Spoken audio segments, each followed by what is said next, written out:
Hi friends, நான் உங்கள் Justin reel கவனி சொல். இன்றைக்கி டாபிக் பார்த்தீங்கன்னா காதல். என்னடா காதல் அப்படின்றியா? ஒன்றும் இல்லைங்க. அன்றைய காதலுக்கும் இன்றைய காதலுக்குள்ள ஒரு சின்ன வித்தியாசம் தான். அன்றைய காதலில் பார்த்தீங்கன்னா அன்பு அக்கறை அதிகமாக இருந்துச்சு, சரிங்களா? இன்றைய காதல் எப்படி இருக்குன்றதை பின்னாடி சொல்கிறேன். அன்றைய காதலை பற்றி கொஞ்சம் பேசுவோம்.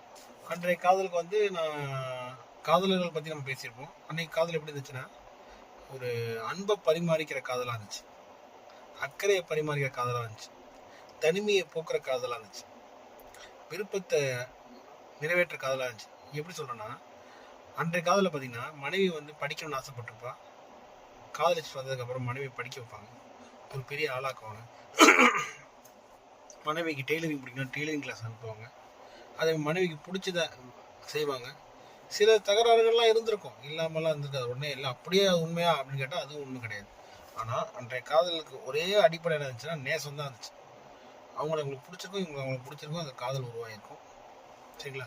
அவங்களோட கேரக்டர் பிடிச்சிருக்கும், அவங்களோட குணங்கள் பிடிச்சிருக்கும், ஸோ அவங்களோட குடும்பம் பிடிச்சிருக்கும், ஸோ அவரோட செயல்பாடு பிடிச்சிருக்கும். ஸோ இதெல்லாம் வச்சு தான் இன்றைக்கி காதல் உருவாச்சு. இன்றைக்கி காதல் எப்படி இருக்குன்ற பேசுவோமா? இன்றைக்கி காதல் எப்படி தருமா இருக்குது? ஆண்களை பொறுத்த வரைக்கும், பெண்களை பொறுத்த வரைக்கும் அப்படின்னு நான் பிரிக்கிறேன். ஆண்களோட காதலில் காமமும் அழகும் தான் இருக்குது.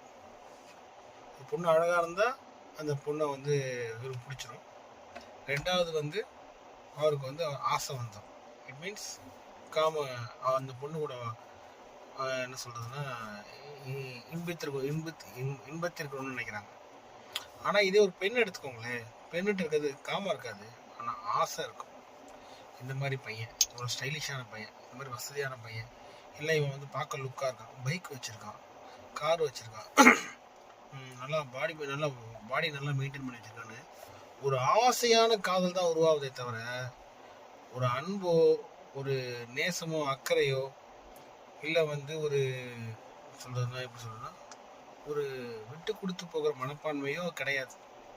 இந்த காதலை பொறுத்த வரைக்கும் அந்த காலத்து காதலை எப்படி அன்பும் அக்கறையும் இருந்துச்சு, இந்த காலத்து காதலில் காமமும் ஆசையும் தான் அதிகமாக இருக்கும். புரியுதுங்களா? ஆசை இல்லைனால நமக்கு எந்த பிரயோஜனமும் இல்லை. ஆசை நம்மளோட எல்லா விஷயத்தையும் நிறைவேற்றாது, கரெக்டுங்களா? ஆனால் காதல் நிறைவேற்றும். உண்மையான காதல் உங்களோட ஆசையை புரிஞ்சு நடந்துக்கும். ஆனால் வெறும் ஆசை இருக்கிற இடத்துல காதல் தோற்று தான் போகும். ஸோ இங்கே ஆசையும் காமமும் இருக்கிற இடத்துல ஒரு காலகட்டத்துக்கு அப்புறம் அந்த ஆசையும் காமமும் சேர்ந்து காதலை அழிச்சிடும்.